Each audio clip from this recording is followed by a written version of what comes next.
guys, Assalamualaikum warahmatullahi wabarakatuh. Perkenalkan nama saya Nadia Safira. Saya dari Universitas Nyadi Medan, Fakultas Farmasi dengan NPM 22905104. Di sini saya akan menjelaskan mengenai cara distribusi obat yang baik atau kita singkat dengan CDOB. Namun yang saya bahas hanya satu aspek saja, yaitu mengenai keluhan, obat atau bahan obat kembalian, diduga palsu, dan penarikan kembali obat atau bahan obat. Enjoy for watching! Teman-teman pada tahu nggak apa sih itu CDOB? CDOB adalah singkatan dari cara distribusi obat yang baik, distribusi atau penyaluran obat ataupun bahan obat yang bertujuan untuk memastikan mutu sepanjang jalur distribusi atau penyaluran sesuai dengan persyaratan dan tujuan penggunaannya. Dan siapa yang bertanggung jawab dalam pelaksanaan CDOB? Semua pihak, tentunya semua pihak bertanggung jawab dan menerapkan prinsip kehati-hatian atau due diligence untuk memastikan mutu obat atau bahan obat selama rantai distribusi sesuai dengan tugas dan kewenangannya masing-masing. Aspek-aspek CDOB berdasarkan peraturan Badan POM nomor 6 tahun 2020 ada 12 loh. Yang pertama, ada manajemen mutu. Yang kedua, ada organisasi, manajemen, dan personalia. Yang ketiga, ada bangunan dan peralatan. Yang keempat, operasional. Yang kelima, fasilitas distribusi berdasarkan kontrak. Yang keenam, transportasi. Yang ketujuh, keluhan, obat dan bahan obat kembalian, diduga palsu, dan penarikan kembali obat atau bahan obat. Yang ke-8, inspeksi diri. Yang ke-9, dokumentasi. Yang ke-10, ketentuan khusus bahan obat. Yang ke-11, ketentuan khusus narkotika, psikotropika, dan prekursor farmasi. Yang ke-12, ketentuan khusus produk rantai dingin atau cold chain product. Baik, langsung saja kita masuk ke materinya, yaitu mengenai keluhan, obat dan bahan obat kembalian, diduga palsu, dan penarikan kembali obat atau bahan obat. Semua keluhan dan informasi lain tentang obat atau bahan obat yang berpotensi rusak harus dikumpulkan, dikaji, dan diselidiki sesuai dengan prosedur tertulis.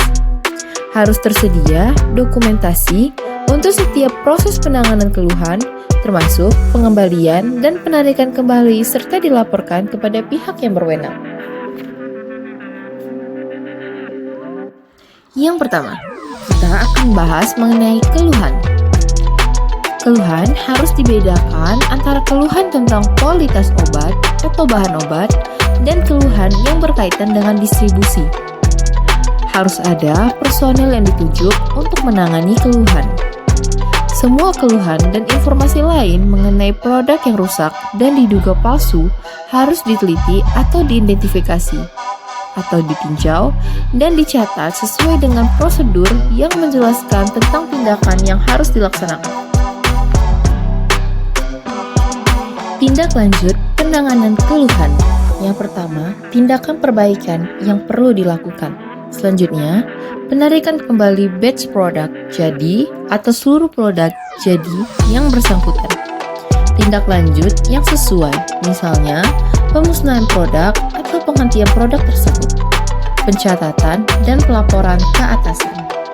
Selanjutnya, obat kembalian. Penerimaan obat kembalian harus berdasarkan surat pengiriman barang dari sarana yang mengembalikan. Fasilitas distribusi harus menerima obat kembalian sesuai dengan persyaratan dari industri farmasi atau pemasok. Obat yang memerlukan kondisi suhu penyimpanan yang rendah tidak dapat dikembalikan.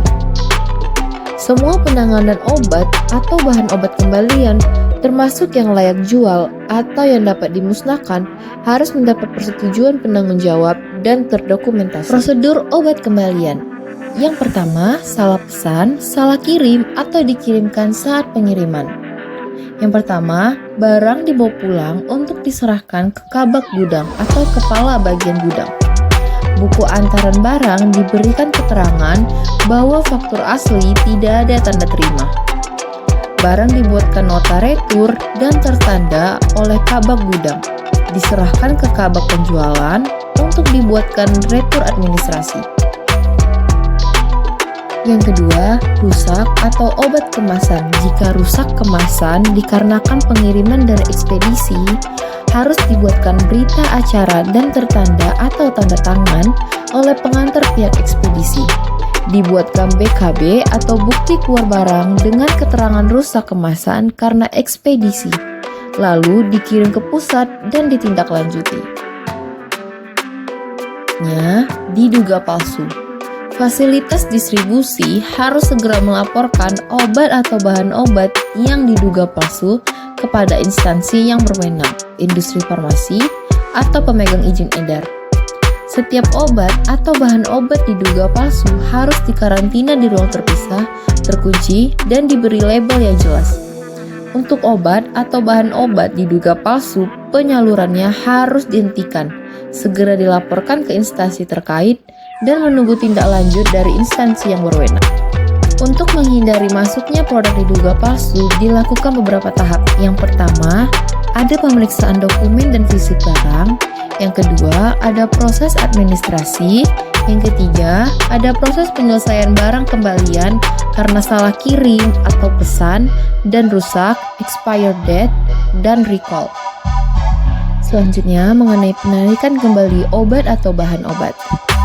Semua obat yang ditarik harus ditempatkan secara terpisah, aman, dan terkunci serta diberi label yang jelas.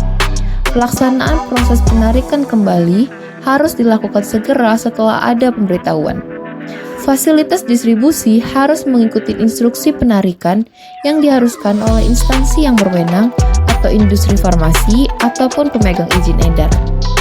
Fasilitas distribusi harus mempunyai dokumentasi tentang informasi pelanggan, misalnya tentang alamat ataupun nomor telepon, ataupun batch jumlah yang. Untuk penanganan produk recall dapat dilakukan dengan menelusuri sebaran distribusi obat yang telah beredar, lalu dilakukan pemetaan zona penarikan dan memperkirakan waktu yang dibutuhkan untuk melakukan penarikan produk. Sedangkan untuk return, QA ataupun Quality Assurance akan melakukan investigasi fisik, yaitu dengan memeriksa batch record, kelengkapan informasi, dan retain sampel. Dan selesai. Terima kasih yang telah menonton sampai habis. Thank you for watching and see you!